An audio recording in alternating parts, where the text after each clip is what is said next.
truly God is trying to do something. Amen. But sometimes we put our foot on the pedal or on the brake instead of the gas pedal. Amen. But I tell you what, by the end of today, somebody's going to run right into God. And it won't be a way to go around him. Won't be a way to go over him or under him. Amen. And you definitely can't go through him. Amen. Amen. So we truly thank God for everything that's taking place, all the songs, amen, all the dance, my God. Amen. Them young ladies, my God. I thought Mara was going to take off and fly for a minute. I said, man, the anointing is all around her and in her, man. My God, amen. But simply we want to say to each and every one of you again, God bless you and you are welcome in this place. And one thing about me, Nolan already knows. So y'all that are coming in on this day, amen, I do a lot of stuff. Sometimes it's funny, but at the same time, I'm serious. Amen. So you see me with my little ref shirt on right now. I promise you, it'll make sense in just a little while. Amen. I'm not the normal. You ain't going to see me button down in no suit.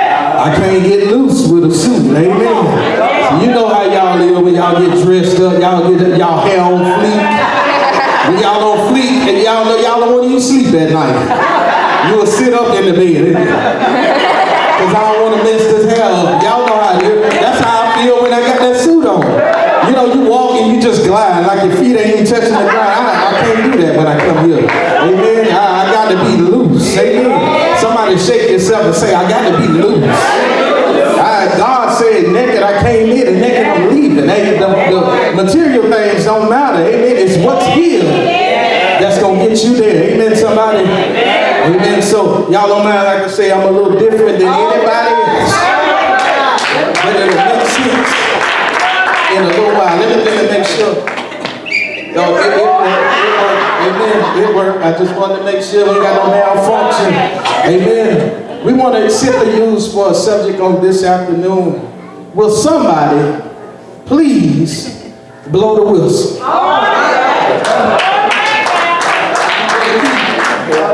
Will somebody please?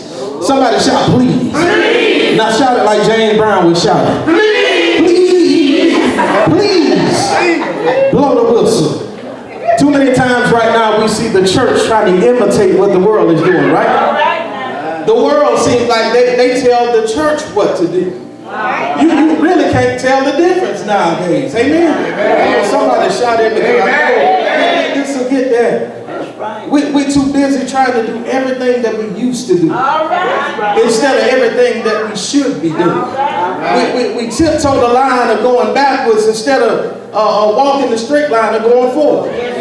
But today we want to say, will somebody please blow the whistle? Now we got all this stuff going on in the church right now. We worry more about Trump than we do God's return. We're more concerned with what's going on in China and overseas than what's going on with our own salvation. Everything else comes before the Word of God. Amen. So will somebody please blow the whistle? We got the drama in the world, we got the drama in the church, we got the drama in the family. But I noticed something. God say, I'm looking for somebody that'll step out on the field. We call it the battlefield. And somebody that'll put the shirt on. Somebody that'll grab the whistle. And somebody that will call a spade, an ace, a sin, holy, amen, somebody. Instead of playing around with folks, we need somebody who's going to tell the truth. Now, I watched the game last night, and I say, well, we got our play. There ain't no sense in me getting upset. We got our play, amen. But during the game, there was a whole bunch of people on the field that had these shirts on. But I noticed something. There was only one that had one of these on.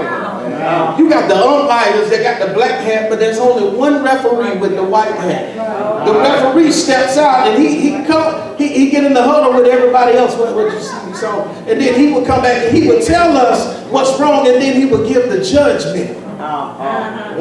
Wait. inside of our families right now. It seems like sometimes we're missing the referee. We got a lot of folks that got the shirt on, that they're in the huddle and they can see everything wrong, but will they step out and say something? Watch this. Inside of the church, we see a lot of stuff that go on. Got the shirt on, but nobody don't want this though. Nobody don't want to call it out. You can't do this. You can't do that. God won't be pleased with that. You won't get blessed if you do this. You won't be blessed if you do that. But yet we'll sit back and we'll talk about folks instead of helping folks get themselves. So will somebody please blow the whistle? This is what the word says. The word, amen. It ain't on the screen right now, but let me get you there. 1 Peter chapter 4, verse 17. It says, for the time is come that judgment, hello somebody, must begin at the house of God. And if it first begin at us, what shall the end be of them that obey not the gospel of God? During the football game, if somebody does something that's a penalty, they got to be punished for the penalty. You don't get advanced for doing something wrong. You get backed up. Somebody say back up. Amen. Now when we get over at Galatians chapter 2, verses 11 through 16, there's a little incident that happened. And somebody had to step up and put the hat on and blow the whistle and get some straightening in the body of Christ. Amen. Galatians chapter 2, verse 11 through 16, it says, but when Peter was come to Antioch, this is Paul talking, he said, I withstood him to the face. All right. Because he was to be blamed. In other words, he committed a penalty. All right. I can't turn my eye. It was holding got to be called. If you were offsides, I got to call it. Pass interference, I got to call it. I can't let it go because it's going to mess up the whole game. Right. One bad call will mess up the game, won't it? So here we are. It says, verse 12. It says, for before that certain came from James, he did eat with the Gentiles. But when they were come, he withdrew and separated himself, fearing them which were of the circumcision. In other words, Peter started acting kind of strange when he got around certain people. All right. Now I know that ain't y'all. I'm just saying that there's some stuff I saw. Some people will come around you and I and they the same, amen, same as us. You ain't got a pot to do nothing with. You ain't got no money in your pocket, but you come over with us and you act a certain way. But then when somebody else comes, you begin to act another way and you begin to turn around and talk about us like you ain't in the same boat. Nobody just yet. So Paul was telling Peter, Peter, you act a certain way when you're around us. But when you get around them, somebody shout them. When you get around them, you go to class in yourself. Anybody know somebody like that? Come on, let's tell the truth, shame the devil. When you get around a certain person, oh, I can't stand her. But then you were just in her face. You can't stand him, but you were just asking him for something. Tell your neighbor, amen, who God called you to be. Stop trying to comfort, amen, the crowd and be who you are. Verse 13, and the other Jews dissembled likewise with him, insomuch that Barnabas also was carried away with their dissimulation. See, Peter's problem of classing itself, it began to draw somebody else away. Somebody else done turn their back on. Sort of like in the family, you know, all they take is for one person to stand up and say, I ain't going, I ain't doing it. And everybody else will be like, well, I ain't going because you ain't going. Watch this. But verse 14, but when I saw that they walked not upright, according to the truth of the gospel, I said unto Peter before them all, Paul said, I didn't talk behind doors, behind closed doors.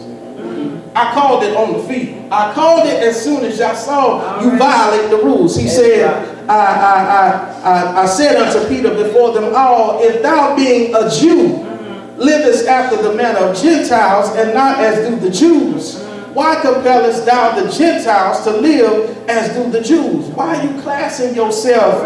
Peter, you are in the same boat as us. Hello, somebody. Sometimes you go join people who don't care 2 cents about you. Some people could be praying on you and you think they're praying for you. You think some people are really for you and they're really after what you have. Get a little bit of money and watch the crowd that come. Get a little promotion on the job and you can't get me a job. Where were you when the applications were out? Okay. He said, verse 15, we who are Jews by nature and not sinners of the Gentiles, knowing that a man is not justified by the works of the law, but by the faith of Jesus Christ. Even we have believed in Jesus Christ, that we might be justified by the faith of Christ, and not by the works of the law. For by the works of the law shall no flesh be justified. Now the point I want to deal with just for a few moments is when Peter calls him, or Paul calls him out and says, Peter, I come to you in your face and tell you that you're wrong. But first he had to step out because there were other disciples there that stood back and let Peter do whatever he wanted to do. But Paul said, y'all just gonna let this go. Ain't nobody gonna blow the whistle. Ain't nobody gonna throw the flag. You just gonna let this one person tear the whole family up. You're gonna let this one person tear the whole church apart, and you ain't gonna say nothing. You know what we'll do? We'll wait until everything is torn down and destroyed, then try to correct things. But I learned it's just like with a whooping. Wherever you show up, that's where you get whoa up. Ain't no such thing as I get you tomorrow. No, tomorrow ain't promised. I gotta get you straight right now. Amen. Somebody shout straight to me. So I want to ask you, will you be the one? The one that'll stand out and call it what it is. Will you be the one that say, enough is enough?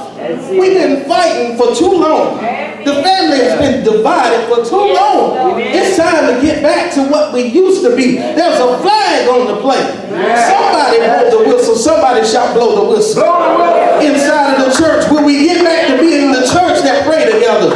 What we used to say, the church that pray together, stay together. But I see now that a lot of churches are falling apart, so we must not be praying together. Amen, somebody. So will you be the one that'll get the church back to praying like we should be? Will you be the one that'll grab the shirt, the whistle, and the hat, amen, and blow the whistle and throw the flag for what is not right? Amen. I'm going to give you a few things, amen, when it comes down to penalties. You got to learn how to throw the flag and blow the whistle. Sometimes we have what's called holding. Amen. All my football heads, y'all know what holding is, right? Yes. Everybody that know football, where you at? What is holding? You grabbing somebody. In other words, you stopping them from going to where they need to be. The word of God in Galatians chapter 5 and 7, it says, you did run well. Who did hinder you that you should not obey the truth? In other words, you got to stop holding people back from being who God has called them to be. Stop holding me. You got to check your surroundings. Who's in your life right now? What are they saying in your life? Because somebody could be saying and doing something that's leading you backwards. Over in Gainesville, when somebody get a penalty, holding or whatever, they got this thing, they take their hat off and they'll say, they wave it like this and they'll say, back up, you suck. Amen. When you get caught holding, it takes you back. It don't take you forward, right? And everybody, not one person go back, everybody has to back up. So right now, the question that God is asking you is, who is hindering you? Who is holding you back? Maybe young lady, maybe it's babe. Maybe it's babe that couldn't come to church with you today, but the one that's at the house playing, he playing Madden and he playing 2K right now. Maybe he's the one that's holding you back. The one when you go to church, he get your car, or when you go to work, he get your car and he get your groceries up, and he got his hand out like a bill collector. Okay, maybe babe is holding you back from being who God has called you to be. Fellas, maybe it's sons. Amen. Maybe it's your boo thing. Amen. Your money. Maybe she the one. She want to go to the club. She want to get loose. You trying to do a different thing. She wants gin and juice in her cup. You trying to drink communion wine. Hello, somebody. Maybe baby is holding you back. Somebody got to blow the whistle and say, enough is enough. I'm tired of you holding me back. I got some members right now that are going through it. I got one that her husband don't want her to move forward, so she don't come to church like she should. All right. I told her, you got to blow the whistle. Ain't no man or no woman gonna stop me from being in the presence of God. In the presence of God, there's healing. In the presence of God, there's deliverance.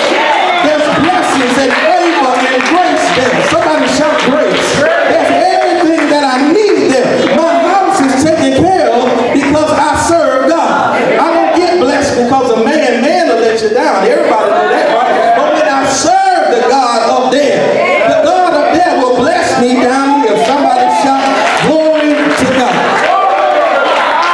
So what's holding you back? A lot of times we let ourselves hold us back.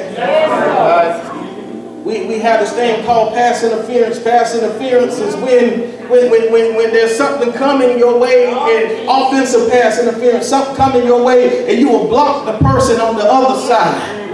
But tell your neighbor, what's for me? Yeah, y'all know it, y'all got it. What's for me is for me. You may see it coming, but you can't block it. You got to learn how to tell folks, stop blocking my blessing.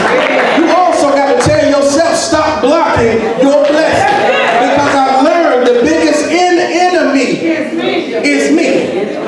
It ain't the biggest hater that I will ever come across. Is the one that I look at in the mirror while I'm brushing my teeth. It ain't the one down the street that say they don't like you. It's you, because if you don't have self-confidence in yourself, then you're worse than they are. If you're the person that allow any and everything to happen to you and through you and around you, then don't get mad at the hater. Get mad at yourself. Amen. So passing interference. There's also this thing in football called illegal touching. Illegal touching is, amen, we can sum it up as God says in Psalms 105 and 15, touch not my anointing and do my prophets no harm. There comes a time when you got to tell, somebody tell your neighbor, keep your mouth off people. No, y'all ain't say it like you did. Keep your mouth off people. You can't talk blessings down off of me. Whatever God is going to send, whatever he's going to do, keep your mouth off of the blessing. I learned the more, the word says, esteem others higher than yourself. When I see Evangelist Cobb getting blessed, I ain't going to sit here and say, I hope they get repossessed. I hope she get a foreclosure. I hope she lose her job. But that's how people in the world and watch this, in the church are doing right now. We want to speak evil over people. But guess what? Whatever God is sending her way, no matter how I fix my mouth, I can't stop what God is going to do. So you got to learn how to keep this illegal touching off of people. Stop talking about people. We get around the clique and the clique, boy, we know how to lay it down. I can say it, Shane, I love you. I love you. While we at church. You know, we got a way that we act in church. Everybody water walkers at church. We ain't got no problems at church. When we get outside the doors, that's where the problem happens. That's when the language goes from bless you to, y'all know, some other choice words. You know, that's the one where we can't stand you. You just said, I love you. Pastor, I love you. And get out there, I can't stand the old bald head black. But God is saying on today, somebody got to blow the whistle and say, enough is enough. Keep your mouth off of God's people. Amen. If you ain't talking them up, leave them alone.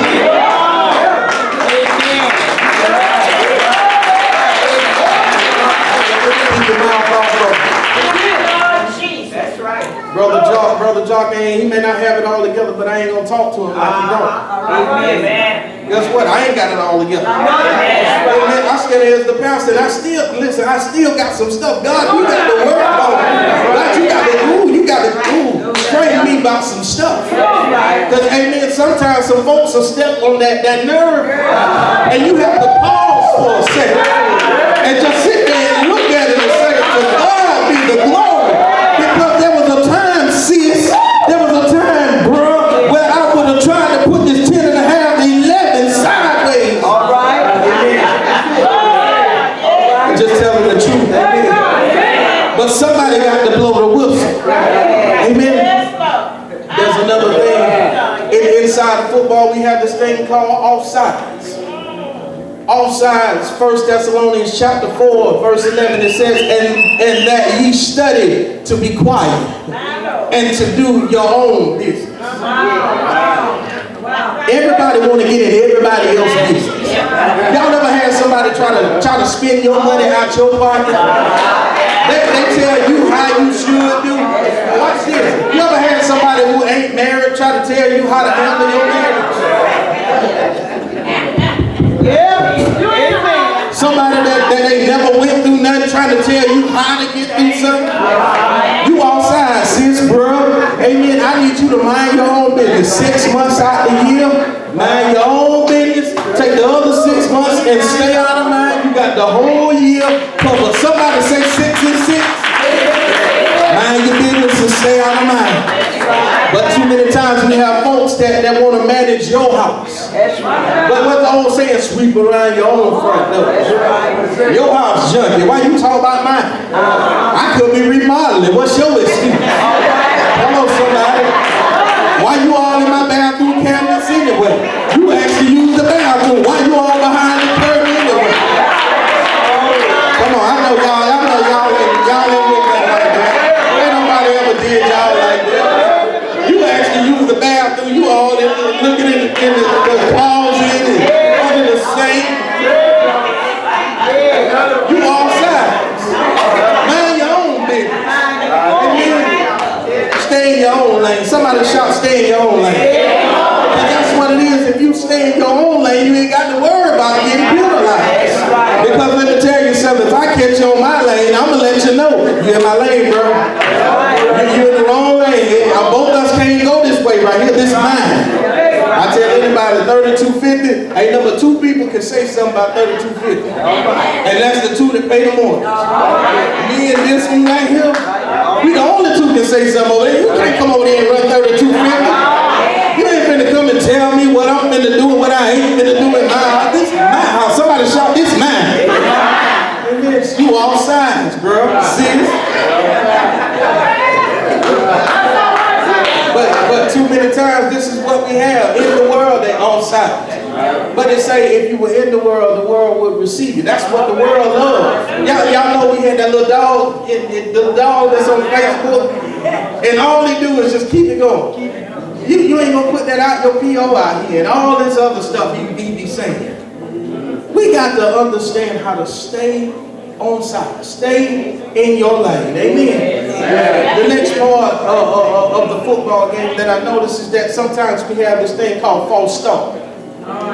False start, that's when you jump and you move before God told you or tells you to move. Before you move, get clarity.